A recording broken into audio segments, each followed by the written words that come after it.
The moment the judge slammed the gavel, Kody Brown's smirk vanished, and Robyn's tear-streaked face turned white. The courtroom held its breath as the verdict was read aloud. Guilty of fraud, conspiracy, and deception. But the real shock? Robyn's name was next. The wives weren't crying. They were waiting. Would you have forgiven Kody and Robyn if this had happened? Drop your thoughts in the comments. We're reading every word. It begins on a stormy October morning in Flagstaff, the kind that turns the desert sky charcoal and makes the courthouse steps shimmer with rain. The camera pans slowly over the courthouse, reporters shouting, umbrellas bobbing, photographers flashing. Inside, the air is thick with tension. Christine is seated in the front row, arms crossed, lips tight. Janelle's eyes flick back and forth across the room, scanning every corner like a woman hunting for the last piece of truth. And Mary? She sits stone still, unreadable, but her fingers dig into the armrest like she's clinging to her own sanity. Kody Brown enters like a man still convinced the world owes him something. Black blazer. Too confident. Hair slicked back. He gives a half wave to a few reporters, but no one cheers. The courtroom doors swing shut behind him with a thud. Robyn walks in next, noticeably slower. Eyes puffy. No mascara. She's holding a thick folder, and when she takes her seat beside Kody, she doesn't look at him. Not once. The judge, Honorable Teresa Garwin, clears her throat. Today, she says, we begin proceedings regarding the alleged misappropriation of funds totaling $450,000 from the Brown Family Property Trust. Mr. Brown, you stand accused of orchestrating this fraud. Ms. Robyn Brown, you have been named in these documents as a potential co-conspirator. This courtroom expects the truth. They thought they could bury it. But $450,000 doesn't disappear quietly. The camera doesn't cut to commercial. This isn't a TV show anymore. This is the real end of the Brown family's kingdom. Christine leans forward slightly as the first witness is called. Miss Valerie Morgan, the bailiff announces. She's a junior accountant. Shaky voice. Nervous glances toward Robyn and Kody. I was hired to organize the quarterly audit for the Brown Family Trust, she says. And during my review, I found discrepancies, mainly around transactions listed under LLCs I'd never seen before. LLCs? The judge asks. Yes, 4 of them, all Arizona-based, but one stood out. The courtroom goes silent. Grayson Properties. Janelle shifts in her seat. That name wasn't in the trust paperwork she signed. Valerie continues. It had only 2 authorized signatories. Kody Brown and Robyn Brown. Robyn flinches. Not visibly, not to most, but Christine sees it. And she smiles. Christine's smile wasn't joy. It was justice finally stretching its limbs. Outside the courthouse, the rain has stopped. But inside, the storm has only begun. Valerie hands the judge a flash drive. These are the records. Wire transfers from the family account to Grayson Properties, totaling $450,000 over 19 months. These weren't listed in the trust's operating statements. Kody leans toward his attorney, whispering fast. Robyn's lip quivers. Christine mouths something across the courtroom. You buried us for her. The judge squints at the flash drive, then passes it to the bailiff. It's logged into evidence, then comes the silence. Not a dramatic pause, but a vacuum of disbelief. Ms. Brown, the judge says, turning toward Robyn. Do you have an explanation? Robyn doesn't speak. Not yet. Robyn's hands tremble as she rises from the defendant's chair. The courtroom isn't just quiet, it's frozen. Every camera is trained on her. Every former wife watches, waiting. The clerk swears her in. She repeats the words, her voice faint, as if she's reading a script she never rehearsed. When she finally sits, her face looks like glass. Smooth on the surface, but seconds from shattering. Judge Garwin leans forward. Ms. Brown, the court needs clarity. Your name appears on authorization forms connected to Grayson Properties, the same LLC that received $450,000 in trust funds. Were you aware of these transfers? Robyn swallows. Her mouth opens, closes, then opens again. I signed some papers Kody gave me. I didn't read them. He told me it was just real estate paperwork, Christine mutters under her breath. Of course she did. Ms. Brown, the judge presses, did you benefit from the Grayson Properties funds? Robyn's voice is barely a whisper. I didn't know, but everyone in that room knew. Robyn never signed anything without knowing exactly what it meant. Kody stiffens beside her. He doesn't look at her, doesn't dare. His jaw pulses like it's fighting its own guilt. The prosecution rises. Permission to present recorded testimony from Ms. Jessica Faulkner, the notary public involved in the Grayson Properties documents. The judge nods. The screen behind her flickers to life. Jessica appears on screen. Pre-recorded. Blonde, early 30s, nervous. She looks off camera before speaking. Robyn Brown was present during the signing. She asked about the fund transfers. Cody told her it would go unnoticed. He laughed. She didn't. The courtroom reacts instantly. A gasp from Janelle. Christine's eyebrows shoot up. Mary finally breaks her stillness and leans forward. Jessica continues. She looked upset. She asked if it would impact the other wives. Cody said, "It's only money they'll never see." She said, "Okay." Then she signed. Robyn covers her face with both hands. The video ends. The judge turns slowly. "So, Ms. Brown, you did know." Tears spill down Robyn's face. "I was afraid. I didn't want to lose him." Janelle stands suddenly. "You didn't care what we lost." The judge slams the gavel. "Order!" But it's too late.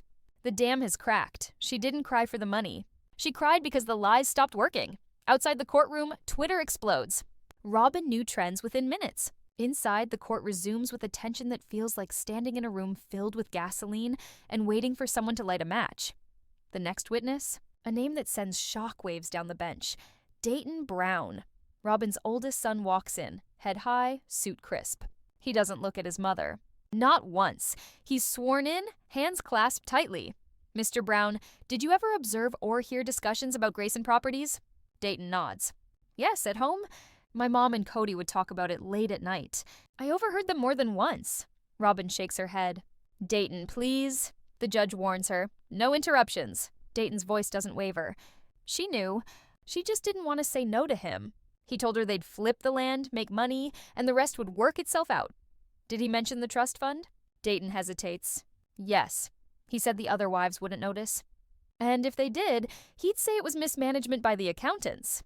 Dayton's testimony didn't just hurt his mother. It buried Cody. Christine exhales sharply. Her hand briefly touches Janelle's. The years of manipulation, the stolen assets, the fake smiles, all coming undone. The prosecution nods, then drops the final blow for the day. "We have security footage." Robyn freezes. The room goes silent as a screen is wheeled in and powered on. A grainy video begins playing. It's footage from a home security system, a camera that overlooks Cody's home office. Date, August 15th, 2023. Cody is visible on screen, pacing with papers in hand. Robyn enters the frame. He tosses her a folder. Her voice is heard clearly. "You're sure this won't come back to me?" Cody replies, "Only if they're stupid enough to trace it." Robyn, "They'll see my signature." Cody, "They'll never get that far." The video ends. No one moves. Robyn's head is buried in her hands now. Cody's arms are crossed so tightly, his knuckles have turned white. The judge breathes in through her nose. That footage is now part of this case. "We will resume tomorrow at 9 a.m. Court is adjourned." Gavel slams. But before anyone can stand, Mary rises. Her voice rings out. "I have something the court needs to see." A beat. She lifts a thin manila envelope. "It's from my safety deposit box. I kept it for 6 years." Christine turns slowly, eyes locked on Mary. "What is it?" The judge asks. Mary walks forward and places the envelope on the judge's desk. Inside, a handwritten confession. Signed by Cody. The game just changed. And Robyn's name is on the last line of that letter. The next morning, the courthouse feels different. Quieter. Colder. The chatter from yesterday's chaos is gone, replaced by a heavy dread that sits in everyone's chest. The news vans outside are doubled, the satellite dishes pointing like hungry vultures toward the courtroom windows. Inside, the wives file in one by one. Christine wears a calm expression, but her fingers fidget. Janelle looks exhausted, eyes rimmed red. Mary, she walks tall, steady, the envelope already in her hands. Cody sits at the defense table, jaw tight, avoiding every glance. His suit is the same one from yesterday, slightly wrinkled. Robyn's beside him, face pale, mascara streaks faint but visible. A woman who spent the night crying but couldn't wash it all away. When the judge enters, everyone stands. Then silence. You can hear the hum of the courtroom lights. "Mary Brown," Judge Garwin says, "you've submitted a document to the court. Can you explain what this is?" Mary nods and steps forward. Her voice is controlled but low, trembling with restraint. "This letter was written by Kody Brown in 2019, the same year the trust account began losing money. I didn't mean to find it. It was in a drawer at our old house in Las Vegas. It's in his handwriting."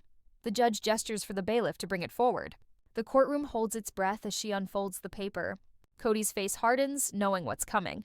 Robyn grips his arm, whispering, "Please, say something," but Cody says nothing. Judge Garwin begins to read aloud. "If anything happens to me or the funds, the responsibility will fall on Grayson Properties, which Robyn will oversee." A low murmur sweeps through the courtroom. The judge continues. "The plan is temporary.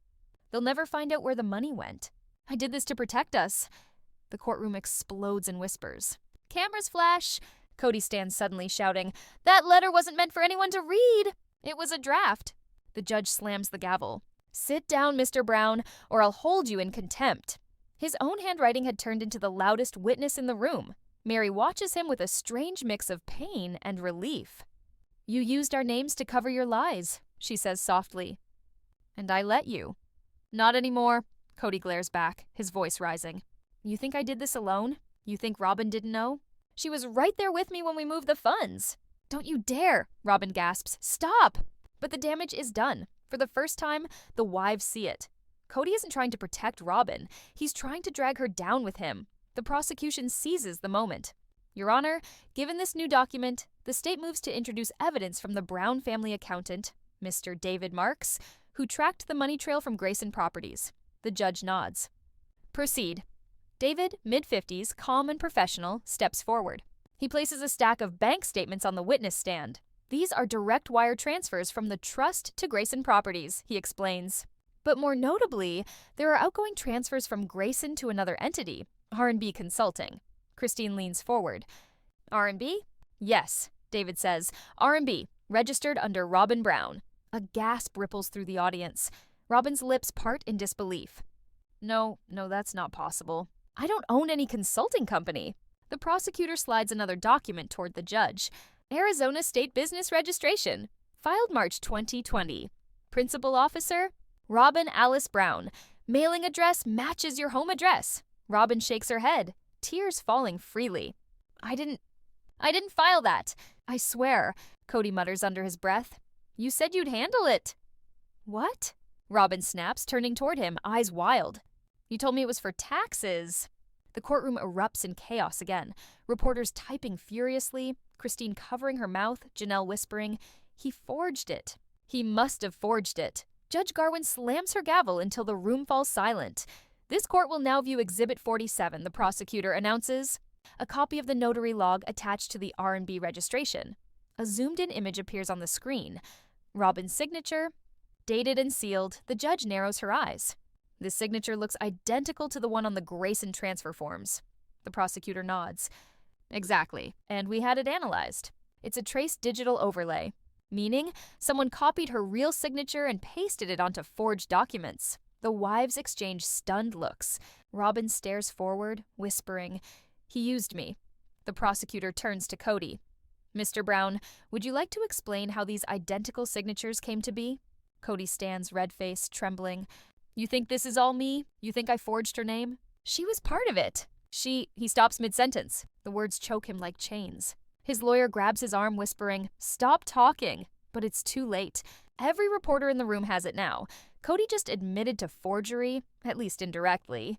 For the first time, the mask cracked. And underneath was panic. The judge signals for a recess. Cameras flash like lightning. The wives huddle in whispers, voices sharp and urgent. Christine turns to Mary. "Do you still have that old voicemail?" Mary nods. "The one he left the night the funds moved?" "Yeah, it's still on my drive." Christine looks directly at the judge's bench. "Your Honor, we have more evidence to submit. A voicemail recording from 2019. The judge nods slowly. "We'll resume in 30 minutes.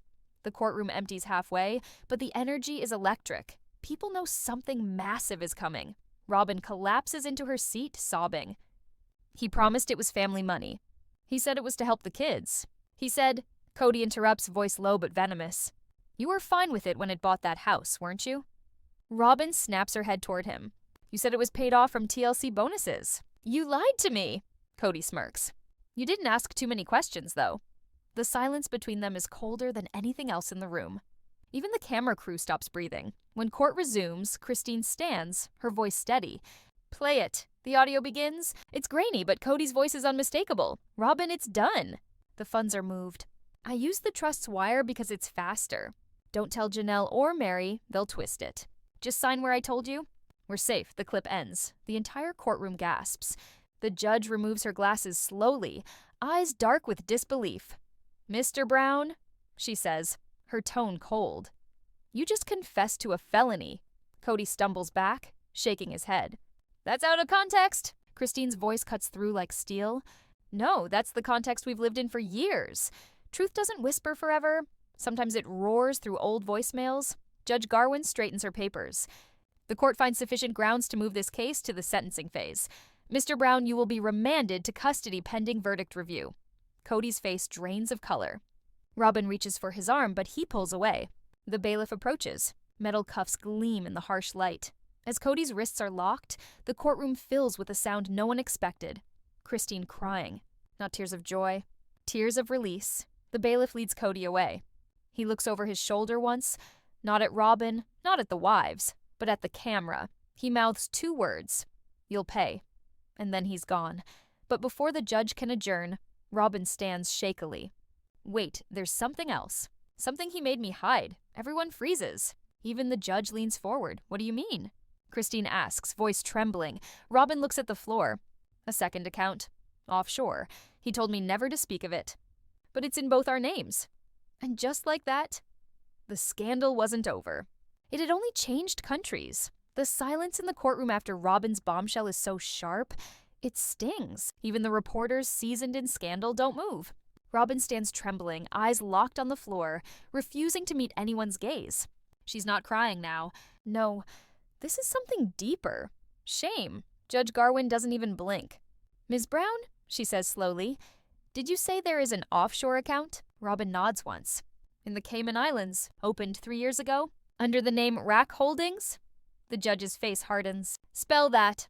R-A-K, Robyn replies, almost in a whisper. For Robyn and Cody, Janelle gasps. You put both your names on it. Christine slams her hand on the bench. You let us fight over scraps while you tucked money away in paradise. Robyn finally looks up. Her face is colorless. I didn't know it was real until last year. He said it was fake, just in case. But when the Grayson account was flagged, he made a deposit. I saw the receipt. The prosecution nearly jumps to their feet. Your Honor, we request a subpoena for all international banking records associated with RAC Holdings and Robyn Alice Brown. Mary speaks quietly, almost too soft to hear. He always said the money was gone. That it was TLC's fault. That lawyers took it. But all along, he was stashing it. Hiding it under her name. The judge nods. Motion granted. The subpoena will be processed immediately. This court will recess for 90 minutes while the legal team confirms the bank activity. Court clears. Viewers online go wild. Non-Drac Holdings is trending worldwide within minutes. Fans are stunned, enraged, vindicated. The truth is uglier than they imagined.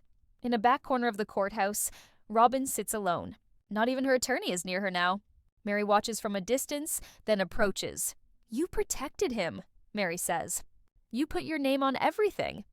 You let him hide behind you. Robyn doesn't respond. Mary continues. But now you realize he never protected you. Robyn finally speaks. He told me if it all fell apart, they'd believe it was me. It's always been the same. He builds the fire, then hands you the match. Christine joins them. Why now? Why admit the account? Robyn looks up, and for once there's nothing rehearsed in her voice. Because last night he called me from holding. He said if I kept my mouth shut, he'd make sure the kids were okay. But Christine, he didn't mean all the kids, just ours, just the ones living with him. Janelle hears this and walks away in tears. Of course he'd throw the rest of them out again. An hour later, court resumes. The judge returns with a printed packet in hand. Her eyes are heavy, as if she aged 10 years during recess. The subpoena returned, she says. Rack Holdings has a current balance of $312,000. The account history confirms deposits, directly traceable to the Brown Family Trust and Grayson. Properties? Robyn bows her head. The judge's voice is steel. That is money meant for your children. Your wives. Your legacy, Christine stands abruptly. Your Honor, he did this during the pandemic, when we were selling furniture just to pay property tax. Janelle wipes her face. I was living in an RV while they were funneling cash into island accounts. This wasn't fraud anymore. It was betrayal measured in years, not dollars. The prosecutor rises. Your Honor, the state moves to file additional felony charges against both Mr. and Mrs. Brown, conspiracy to defraud, money laundering, and obstruction of trust administration. The judge looks directly at Robyn. You cooperated in part. That may be taken into consideration, but this court cannot ignore your role in facilitating a fraud of this magnitude. Robyn nods. I understand. A strange quiet overtakes the room again. Not from shock, but from finality. Then, another shock. From the hallway comes a voice. Loud. Clear. Excuse me? I have something to submit. Everyone turns. A young woman, maybe early 20s, walks forward. She's tall, pale, blonde, her hands clutching a stack of legal files. Behind her, an older woman follows. The judge's eyebrows lift. Identify yourself. The young woman clears her throat. My name is Marissa. I'm Robyn's niece. And I notarized some of those original documents. Robyn turns in horror. Marissa? Christine's eyes flash. She's the one who notarized the Grayson paperwork? Marissa nods. Yes, and I was told to backdate one of them.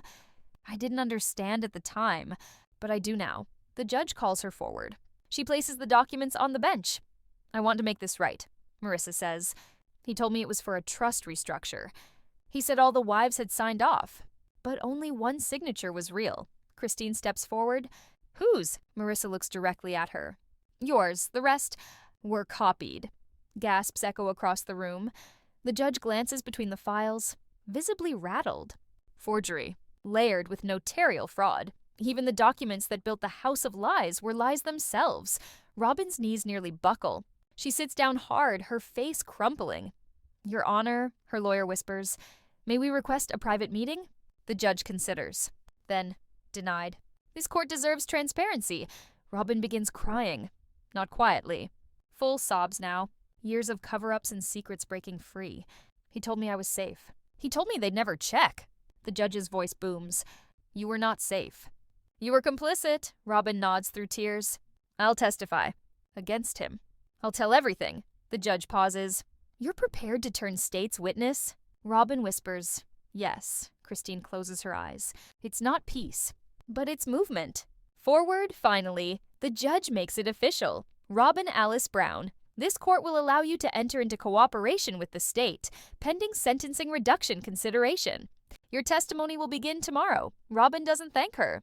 She just sits, crying, as if finally realizing she was never the queen of Cody's empire, just the last pawn he pushed off the board. As court adjourns, the camera lingers on the remaining wives. Mary walks out first, alone. Janelle follows, head held high. Christine lingers a second longer, then glances back at Robyn before stepping into the hallway. Outside, the world is watching. But it's not just Sister Wives fans anymore. It's legal analysts, financial reporters, documentarians. Everyone wants to know, how deep did this go? And how much more is left to uncover? Because if Robyn's about to testify, then what happens next? We'll destroy whatever's left of Kody Brown's carefully built lies. The next morning, the court is packed before the doors even open. Spectators line the halls. Journalists spill coffee on their notes. Producers whisper to lawyers trying to get releases for network specials. Everyone knows what's about to happen. Robyn Brown is going to testify against Kody. The woman once painted as Cody's favorite, the soft-spoken fourth wife who always cried for peace, is now the prosecution's most powerful weapon. No more denial, no more silence. Just truth. Ugly, tangled, and finally free. She walks in through the side door, escorted by 2 officers. She's wearing gray slacks and a simple sweater. No jewelry, no makeup. Her face is bare, as if she's already been stripped of everything. Kody watches her enter with cold eyes. No nod, no smile, no warning. Just silence. Christine sits in the front row again, arms folded. Janelle beside her, lips tight. Mary behind them, leaning slightly forward, like she's waiting to hear a confession she already knows by heart. Robyn is sworn in. State your name, the prosecutor begins. Robyn Alice Brown. And your relation to the defendant? She hesitates. Legal wife. Former partner in Grayson Properties and a recipient of family trust funds. For the first time, Robyn names herself as part of the fraud, and no one speaks over her. The prosecutor lays down a thick binder. Ms. Brown, on August 3rd, 2022, did you authorize a $60,000 wire transfer from the Brown Family Trust into the RAK Holdings offshore account? She nods. Yes. Why? Cody said it was temporary. That it was to keep the family safe from lawsuits. He said if Christine went public, he needed to secure the funds. Christine's jaw tightens. He used me as the excuse. The prosecutor opens the next tab. This receipt shows another transfer, $35,000, 3 weeks later. That money was meant for property tax payments. Did you know this? Robyn's voice breaks. No, not at first. He told me we had a surplus. He said Mary had forfeited her land, and we were just redistributing. The judge interrupts. Did Mary forfeit her land? Robyn shakes her head. No, Christine stands. She begged to keep it. He guilted her into signing the deed. Said it would unify the family. But unity was never the goal. It was consolidation of power. The prosecutor flips to a new page. Ms. Brown, did you sign any of these deeds yourself? Yes. Did you read them? Robyn nods slowly. I did. I knew what I was doing. But I believed Cody. I believed that what we were doing was necessary. Janelle scoffs. Necessary? While I was boiling water in an RV? The courtroom murmurs, but the judge holds order. Robyn continues. He said the other wives weren't contributing. He said Christine was just waiting for her TLC check. That Mary didn't care anymore. That Janelle was too stubborn to see the plan. He told me I was the only one who understood the family. And you believed him? The prosecutor asks. Robyn looks down. I wanted to. The prosecutor opens the final tab. Let's talk about the $450,000. Robyn winces. This amount was funneled from multiple IC Brown family accounts into a series of shell LLCs, eventually landing in the RAC Holdings account you jointly controlled. How was this done? Robyn breathes deep. Cody had help. He used a consultant, a man named Philip Warner. He drew up the corporate paperwork. Cody paid him in cash. The courtroom stirs. That name hadn't come up before. Christine mouths to her attorney. Trace that name now. The prosecutor pushes forward. Do you have any written proof of Mr. Warner's involvement? Robyn hesitates, then reaches into her folder. Only this, a grainy photo. Cody and a man in a suit exchanging envelopes. Dated, time-stamped, on their Flagstaff porch. The judge stares at it for a long time. Ms. Brown, she says quietly, why did you wait until now to come forward? Robyn's lip trembles. Because I was afraid. He said if I turned on him, the kids would suffer. He'd stop helping. He'd cut them off. Christine speaks up. He already did. Sometimes the scariest betrayal isn't in the money. It's in the threats whispered when no one else can hear. The prosecutor turns to the judge. Your Honor, we request a motion to compel Mr. Brown's financial disclosures under penalty of contempt. It's clear from testimony that additional assets remain hidden. The judge agrees. Cody explodes. This is garbage. Robyn's only saying this because she's scared. She's weak. She always was. Christine stands. You made her weak. Mary joins her. And then you left her to carry your crimes. Cody shouts. They were our decisions. Robyn screams finally. No, they weren't. You decided. You manipulated. You lied and made me the face of it. The courtroom erupts. The judge bangs the gavel. Order! But the truth is already out, and no gavel can unring it. Christine steps forward again. Her voice isn't angry. It's steady. Your Honor, I request permission to speak. Not as a victim, but as a representative of the women affected by this scheme. Judge Garwin grants it. Christine walks to the front. She doesn't read from notes. She looks directly at the judge, then at the court, then at Cody. I spent over 20 years building a life with him. I gave him my trust, my children, my time. And while I was raising kids, scrubbing dishes, filming shows, trying to believe in a family that never truly believed in me, he was stealing from all of us. She pauses. Not just money, time, peace, safety. I will never get those years back. She looks toward Robyn. And yes, you helped him. You let him weaponize your trust. But at least now you're breaking the cycle. Robyn sobs silently. Christine turns back to the judge. We don't just want restitution. We want acknowledgement. A public record of what really happened. For the sake of the kids. For our daughters, who think silence is strength. And for ourselves. The courtroom is still. Even Cody doesn't speak. Sometimes, the most powerful testimony isn't shouted. It's spoken by someone who finally stopped. Apologizing, the judge takes a long breath. This court will recess to prepare for final sentencing. As everyone stands to leave, Robyn whispers to her attorney, tell them everything. Don't leave anything out. The bailiff escorts Cody to holding. His steps are slower this time, shoulders lower. He doesn't look at anyone. As the courtroom empties, Christine stands beside Mary and Janelle at the exit. Mary whispers, "We made it through." Christine replies, "We're not done yet." But we're finally seen. And then the door shuts behind them. Because after all the lies, all the manipulation, and all the damage, truth doesn't set everyone free. Sometimes it just locks the right ones up. The media firestorm begins the moment Robyn's testimony ends. News banners scream across TV screens. Kody Brown accused of hiding $450K in Cayman account. Robyn Brown turns state's witness. Full breakdown coming tomorrow. TMZ goes live. Reddit explodes. Former Sister Wives fans, and even some cast members, post cryptic tweets. Christine's daughter Gwendolyn simply writes, "Told y'all." Peden adds, "You don't need a camera crew to find the truth. Just follow the wire transfers. The courthouse is now barricaded. Security is doubled.